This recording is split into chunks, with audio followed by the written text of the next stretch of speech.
মধ্যপ্রাচ্যের সংঘাত নতুন করে তীব্র হয়ে উঠছে আরও।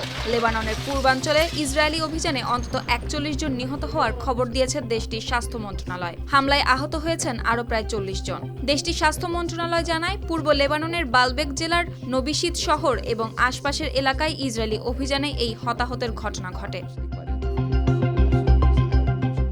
শনিবার প্রকাশিত ভিডিওতে দেখা যায় ইসরায়েলি হামলার সময় একটি ভবনে আঘাত হানছে শক্তিশালী বিস্ফোরণ। রাতভর হামলার পর বেইরুতের দক্ষিণ উপশহরে ধ্বংসস্তূপ জমে রয়েছে। কোথাও ভাঙা ভবনের ধ্বংসাবশেষ, আবার কোথাও ধোঁয়া উঠতে দেখা যায় আকাশে। আরেকটি দৃশ্যে ইসরায়েল লেবানন সীমান্ত থেকে দেখা যায় দক্ষিণ লেবাননের ওপর ধোঁয়ার কুণ্ডলী উঠছে। দূর থেকে শোনা যায় বিস্ফোরণের শব্দ।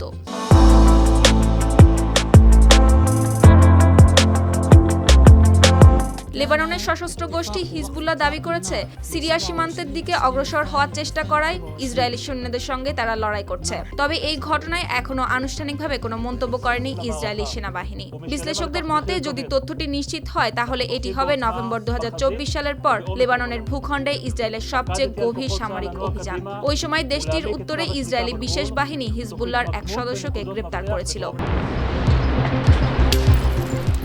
গত সোমবার হিজবুল্লাহ ইসরায়েলের বিরুদ্ধে একটি হামলা চালানোর পর থেকেই পরিস্থিতি নতুন করে উত্তপ্ত হয়ে ওঠে।